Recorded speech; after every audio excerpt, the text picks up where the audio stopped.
ভাই কি রফিক, কি খবর? আছো ভাত খাই আস। না, আপনি এখানে আমি খাই আসছি। একটা কথা জানাইতে আপনার বাড়িতে আইলাম। কি কথা ভাই? বলছি, আপনার মায়ের কি কোনো খোঁজ খবর রাখেন আপনি? কিলো ভাই থামারা বসে আছেন যে? কেন, কি হয়েছে আমার মনে?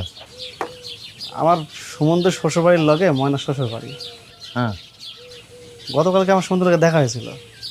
তাই কইল ময়না শ্বশুরবাড়ির লোকজন নাকি ময়নার খুব অত্যাচার করে। গতকালকে নাকি ময়নার শাশুড়ি ময়নার হাতে গরম খুনতে শেখা দিছে।